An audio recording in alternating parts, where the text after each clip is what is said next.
আজ সকালে এই নদীর মধ্যে থেকে হাতির পাল ক্রস করেছে আমরা আসার ঠিক আগে। তো আপনাদের যদি একটু সময় থাকে সকাল সকাল আসবেন। আসার রাস্তাতে জঙ্গলের মধ্যে কিংবা এই নদীর মধ্যে দিয়ে হাতির পাল ক্রস করে। রায়মাটাং হলো ডুয়ার্সের বক্সা টাইগার রিজার্ভের বনাঞ্চল আচ্ছাদিত একটি সুন্দর অফবিট বনগ্রাম। ঘন জঙ্গল, ভুটান পাহাড়ের দৃশ্য, শীত গ্রীষ্মে শুষ্ক রায়মাটাং নদীখাত, বিভিন্ন প্রজাতির পাখি ও প্রজাপতি এবং বন্যপ্রাণে সমৃদ্ধ রায়মাটাং গ্রাম। রায়মাটাং আসার রাস্তাতে সুন্দর চা বাগানে ময়ূর ওড়ার দৃশ্য, গ্রাম্য হাট, মাঝে মধ্যে হাতির পালের দেখা, জঙ্গলে তক্ষক এবং ঝিঝি পোকার ডাক স্থানটিকে মোহময়ী করে তোলে। আপনারা যারা ডুয়ার্স ভ্রমণ করবেন প্ল্যান করেছেন, যদি বক্সা জয়ন্তী সার্কিট ভ্রমণ করতে চান, তাহলে আমি বলবো অফবিট স্পট হিসেবে রায়মাটাংকে অ্যাড করুন। আমি এখন রায়মাটাং দাঁড়িয়ে রয়েছি। রায়মাটাং আসতে হলে আপনাদের আলিপুরদুয়ার, কালচিনি বা রাজাভাতখাওয়া থেকে আসতে পারেন। রাজাভাতখাওয়া থেকে আসা সবচেয়ে ভালো, কারণ ওখানে হোমস্টেতে আপনারা স্টে করুন। ওখান থেকে 30 কিলোমিটার রাস্তা, 1 থেকে 1.5 ঘন্টার মধ্যে আপনারা রায়মাটাং পৌঁছে যাবেন। রায়মাটাং আলিপুরদুয়ার জেলার কালচিনি ব্লকের একটি গ্রাম। হাসিমারা, রাজাভাতখাওয়া বা আলিপুরদুয়ার যেখান থেকে আসুন না কেন, কালচিনি হয়েই আপনাদের রায়মাটাং আসতে হবে। রায়মাটাং ঠিক আমার পিছনে দুটো লিচু গাছ আছে, পুরো লিচুতে ভর্তি হয়ে রয়েছে। আমরা এসেছি মে মাস নাগাদ। আপনারা রায়মাটাং এলে কি দেখবেন?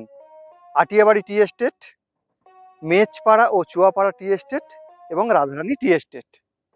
এই চা বাগানের মধ্যে দিয়ে আসার সময় আপনারা অবশ্যই অনেকগুলো ময়ূর দেখতে পাবেন। আর কি পাবেন? রায়মাটাং নদী, অসংখ্য বিভিন্ন প্রজাতির প্রজাপতি, পাখি। আর যারা শহরের কোলাহল পছন্দ করেন না, শান্ত পরিবেশ চান, তারা রায়মাটাং চলে আসুন। দাঁড়িয়ে আছি রায়মাটাং নদীর উপরে। প্রায় 1 কিলোমিটার চওড়া নদী, জলের ধারা বয়ে চলেছে। আর আমরা এসছি রায়মাটাং টুরিস্ট স্পটে।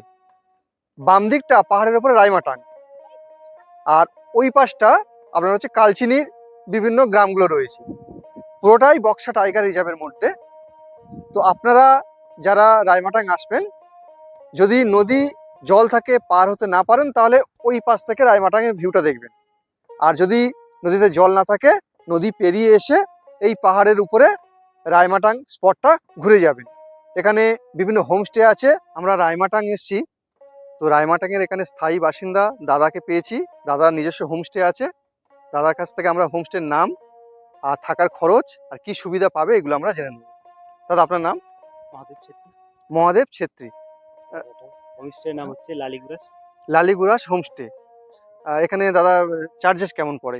চার্জেস আমার মোটামুটি সিজনে তো 1500 টাকা, থাকা খাওয়া নিয়ে পরে হ্যাঁ। অফ সিজনে ওই 1300 টাকা। সিজনে থাকা খাওয়া নিয়ে 1500, অফ সিজন 1300 টাকা। 1300 টাকা। আচ্ছা, মোটামুটি সারা বর্ষাকাল বাদে সবসময় আসতে পারে? হ্যাঁ, 15 জুন থেকে 15 সেপ্টেম্বর অবধি একটু টাপ চাপ থাকে, থাকে। তারপরে দুর্গাপূজা থেকে ফুল স্টার্ট। আচ্ছা, আর এখানে মোটামুটি হাতি এগুলো সব আপনাদের জঙ্গলের মধ্যে বেরিয়ে পড়তে পারে? হ্যাঁ, বোর্ডে পড়তে পারে। মানে আজকে সকালবেলায় মতলব ওই 8টা-7টার দিকে নদী দিয়ে হাতি ক্রস করেছে। আর আপনার ফোন নম্বরটা একটু বলে দিন। 908333108004। এটাতে আমার ফোনপে, গুগল পে আর হোয়াটসঅ্যাপ এটাতে আছে। তো দাদা নম্বরটা বলে দিলেন, আমি স্ক্রিনে দিয়ে দেবো। আপনারা ফোনপে বা গুগল পেতে টাকা পাঠিয়ে বুক করতে পারবেন। আর খুব ইকো ফ্রেন্ডলি হোমস্টে। হোমস্টেটা পিছনে আছে, আপনারা দেখতেই পাচ্ছেন। সমস্ত সুবিধা পাবেন। আপনারা এখানে নিশ্চিন্তে নিরিবিলি আপনারা থাকতে পারবেন। চলুন ভিতরে গিয়ে আমরা হোমস্টেটা একবার দেখে নিই।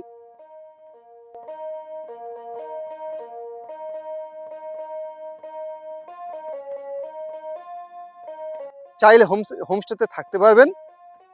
আর ওয়ান ডে ট্রিপ হয়, সকালে বেরিয়ে রায়মাটাং ঘুরে আবার দুপুরবেলা বা বিকালে ব্যাক করতে পারবেন।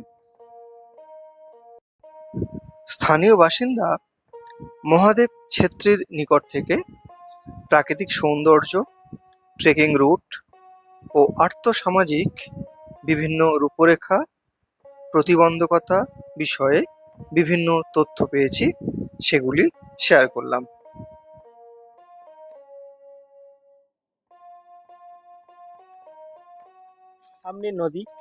সামনে নদী আছে, খুব সুন্দর নদীটা, এখন চানও করতে পারবেন, জল আছে, হ্যাঁ ভালো জল এই সামনেই।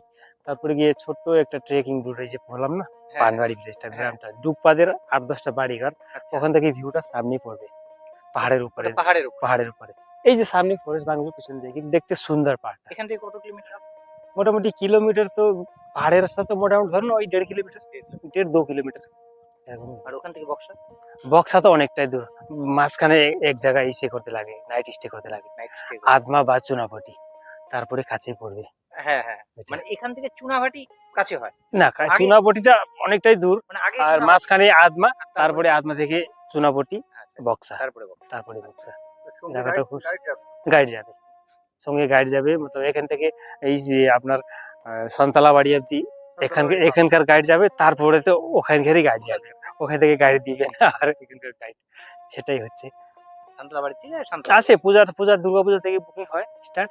দুর্গাপূজা কি এই যে জুন মাস থেকে পূজার বুকিং শুরু হবে, এখন মোটামুটি ইনকোয়ারি হচ্ছে, তারপরে বুকিং হয়ে যায়। 3 মাস তো পুরো বন্ধই থাকে। হ্যাঁ, আমার সব থেকে বড় কথা এই নদীতে ব্রিজ নাই তো, কিন্তু আমাদের লোকালিতে কোনো সেরকম ভয় নাই, মতলব যাওয়া আসা সেরকম অসুবিধা নাই, কিন্তু আমরা তো হ্যাবিট হয়ে গেছে না, বাচ্চাদের স্কুল, মার্কেট জানা আনা, মতলব ইসে করে রাস্তা ক্রস করে।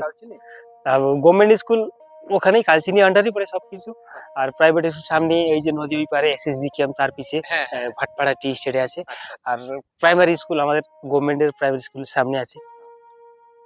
গভর্নমেন্ট একটা ব্রিজের ব্যবস্থা, কোনো ব্যবস্থা নেয় না, পপুলেশন কম না, পপুলেশন কম, হবে না। আর আবাদি যত লোকজন বেশি থাকে সেই পপুলেশন নদীটাও তো অনেক বড়। অনেকটাই বড়। এখন মোবাইল টাওয়ার নাই, মোবাইল টাওয়ার মানে এখন মোটামুটি অনেকদিন ধরে মতলব ফরেস্ট ডিপার্টমেন্ট এনওসি দিচ্ছে না বলে এখন আটকে গেছে, আর এই কিছুদিন আগে দিয়েছিল এই বিএসএনএল টাওয়ার বসাবে বলে, এই ফরেস্টের জায়গা দিয়ে দিয়েছিল, আর কোম্পানিওয়ালা জায়গাও দেখে গেছে, এখন কই আসে নাই, কাজ বন্ধ বন্ধ আছে এখন। দেখি পরে কি হয়, দিবে কি দিবে না সেটা ওদেরই। যোগাযোগ ব্যবস্থাটা একটু যদি ভালো থাকে এখন আমাদের মোটামুটি চলে টুকটাক, জিও, ভোডাফোন, বিএসএনএল, এয়ারটেল সবকিছু চলে, কিন্তু সেরকম টাউনের মতন অ্যাভেলেবল নেটওয়ার্ক। এখন দেখি যদি নেটওয়ার্ক থাকলে খুবই ভালো, নেটওয়ার্কই খুবই অসুবিধা আমাদের এখন করছে। এই এসএসবি সুরক্ষা সীমা বল আছে ডিউটি, যারা বর্ডার এসএসবি, আর ওরাও আছে, ওরাও কতবার বলছে বলে কমপ্লেন করছে বলে, এখন ওই বিএসএনএল বসাবে বলে জায়গা ক্যাম্প আছে, সামনে ক্যাম্প আছে, এসএসবি সুরক্ষা সীমা বল ক্যাম্প আছে। মতলব এই সব জায়গায় একদম শান্ত, কোনো পলিউশন নাই। আমার এখানে কোভিড এর সময় কোনো একটা কোভিড ছিল না, একদম শান্তি হবে না। বাইরে থেকে মতলব হোমস্টে গুলো তখন বন্ধ করেছিল, আর বাইরের লোক যাওয়া আসাই ছিল না, সেইভাবে সেফটি ছিল। আর আরেকটা কথা জানিয়ে রাখি, যারা ট্রেক করতে ভালোবাসেন, এই রায়মাটাং থেকে ট্রেক করতে করতে তাসিগাঁও, বক্সা ফোর্ট এবং তারপরে সান্তালাবাড়ি হাটে নেমে যেতে পারবেন। এখান থেকে ওনারা গাইড দিয়ে দেন, আমি এখানে ভিডিওতে নম্বর দিয়ে দেবো, বা রায়মাটাং স্টে করার পরে আপনারা গাইড নিয়ে ট্রেক রুটগুলো আছে, ট্রেক রুটগুলো করার পরে আপনারা বক্সা ফোর্ট বা সান্তালাবাড়ি হাটে নেমে গিয়ে ওখান থেকে আবার আলিপুরদুয়ার চলে যেতে পারবেন।